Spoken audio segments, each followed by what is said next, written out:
Барс Медиа представляет.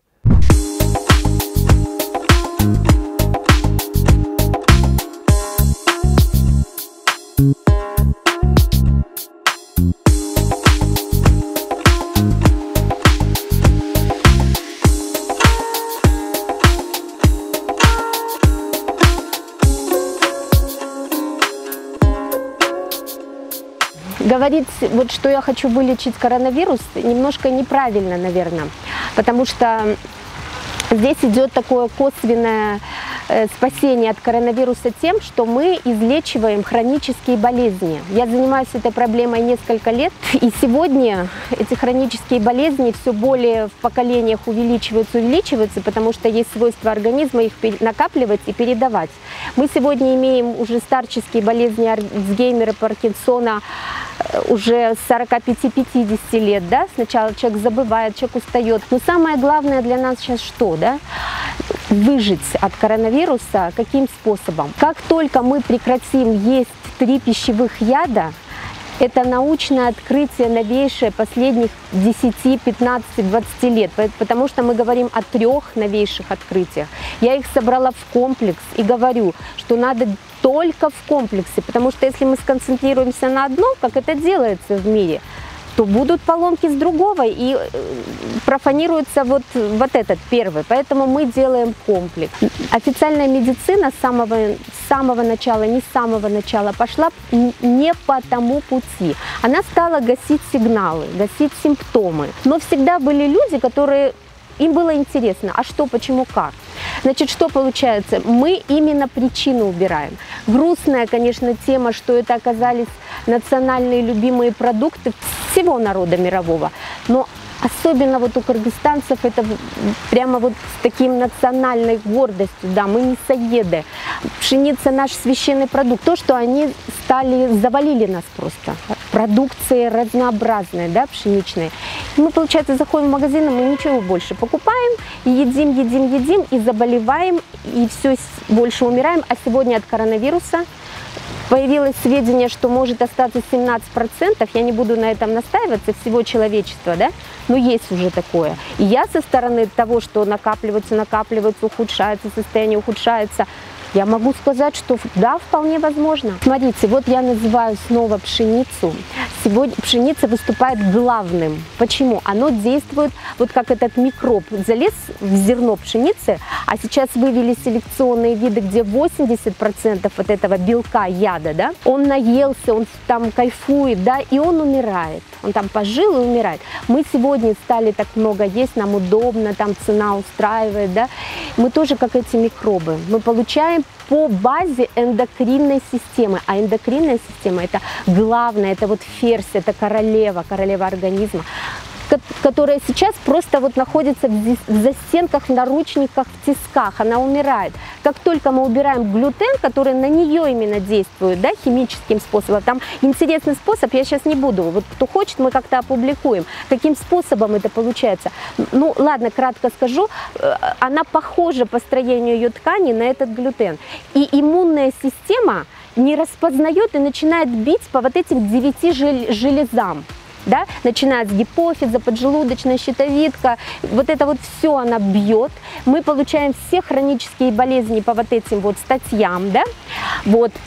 Организм слабый, вирус там прилетел сильный и убивает уже как вирус, то есть через пневмонию, которая, кстати, совсем не безобидна, даже если вы ее перенесли легко, она все равно вам настолько легкие попортила, что следующий мутированный ковид, который к нам прилетит, причем я нашла сведения, что он мутирует из-за обилия препаратов, которые мы принимаем. Поэтому все так завязано, мне иногда даже кажется, что уже земля стала очищаться уже по Божьему. Ну давайте поборемся, мы не можем просто безвольно. Бог смотрит, как мы, что мы предпринимаем. Вот, значит, второй компонент, это по эндокринной, это главное.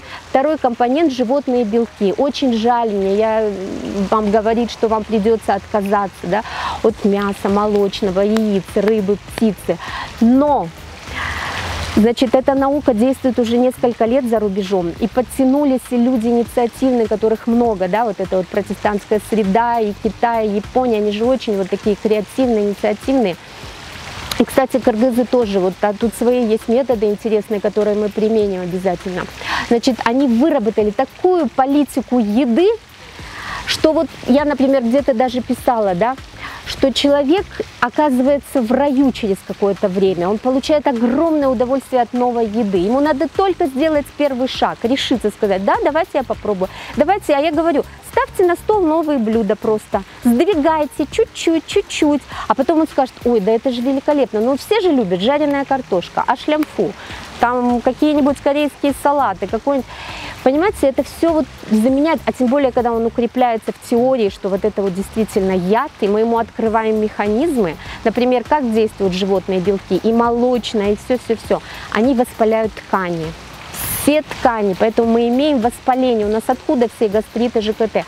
И потом, вот смотрите, какая-то ткань, она постоянно воспалена, и происходит онкомутация клеток. То есть опухоли, они опять-таки идут от этого. И у нас есть сведения, у нас есть книги, у нас есть все, чтобы мы вам показали, что это действительно так. То есть огромная научная доказательная база.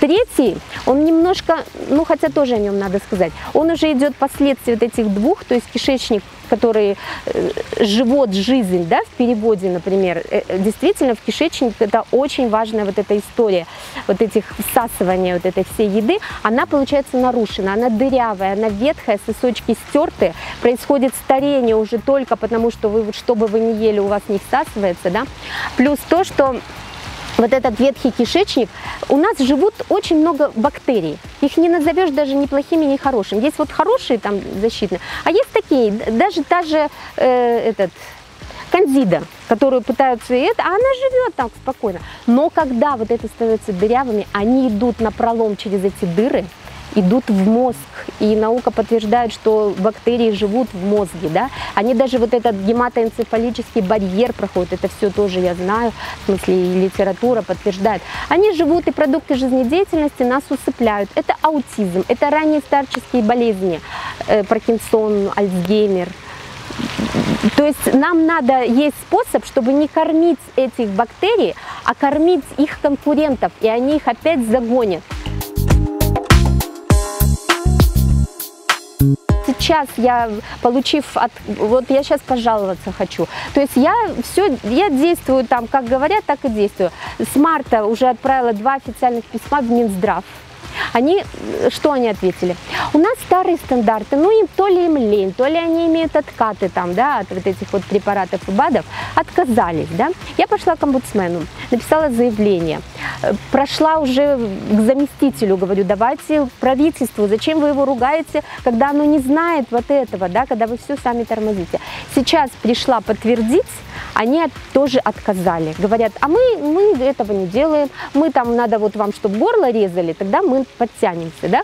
Ну, извините, сейчас умирают люди, да, штабелями, пачками, да, и вы не говорите знак равно, что это нарушение прав человека, что до них не доведена эта информация. Ну, короче, сидят и это. Я пошла сейчас, отнесла письмо непосредственно президенту, вот ему лично. Говорю, давайте это будет, я довольна вашей политикой, давайте поможем вам экономически. Но люди, которые это подхватили, то есть лечение идет на базе ресторанов, кафе, сайтов, инициативных каких-то клиник. В самом ВОЗ вот это сидит основная вот эта вот жаба коммерческая, да, не верьте им, потому что вот как написал книгу, я вот, запомните 2 названия, посмотрите, да, это как бы ведут, сейчас по животным протеинам вам говорю, вилки вместо скальпеля, YouTube, и китайское исследование. ЦНГ «Железный занавес». Малышева пыталась это делать, видимо, она хотела быть тут начальником вот этого дела. Я скачивала ролик с 2015 года, все, я думаю, здорово, она начинала с глютена и насчет животных белков говорила, но, видимо, тормознули из-за препаратов. Вычистили ролики, я их искала, у меня даже из моей страницы были вычищены. Ну и видите, ее вот этот дворец под Вашингтоном, наверное, тоже не могла она его на базе своих передач. Это все делается так, скрыли, замолчали. Бизнес большой идет, мы же все знаем, что к людям относятся так, что просто как сырье, рынок сбыта. А здесь в Кыргызстане мы сделаем по-другому, потому что народ независимый, у нас произвола нет, у нас есть характер национальный такой, что интерес большой выжить, да? Давайте потихоньку начнем.